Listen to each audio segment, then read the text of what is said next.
Hi అండి, మీరందరూ ఎలా ఉన్నారు? Welcome back to mini blog అండి.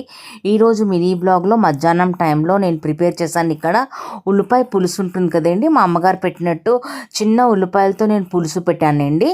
దీని డీటెయిల్ రెసిపీ ఆల్రెడీ నేను లాంగ్ వీడియోలో అప్లోడ్ చేశాను.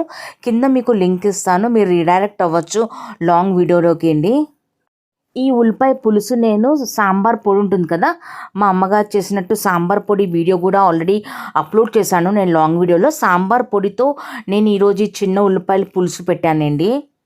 చూడండి, ఇక్కడ ఉల్లిపాయ పులుసు రెడీ అయిపోయిందండి. దీని డీటెయిల్ రెసిపీ బిలో లింక్లో ఇస్తాను, మీరు వెళ్ళి చెక్ చేయొచ్చు. ఒకవేళ మీకు మంచిగా అనిపిస్తే ఫర్దర్గా నా యూట్యూబ్ ఛానల్కి please do like, share and subscribe చేయండి. నా యూట్యూబ్ ఛానల్కి సబ్స్క్రైబ్ చేసుకోవడం మర్చిపోద్దు, ఎందుకంటే ఫర్దర్గా నేను మా అమ్మగారి రెసిపీస్ ఇవన్నీ నేను యూట్యూబ్లో అప్లోడ్ చేస్తున్నానండి.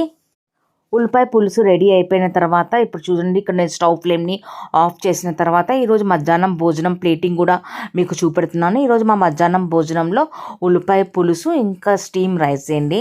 ఇదే ఒక చిన్న మినీ బ్లాగ్ అండి.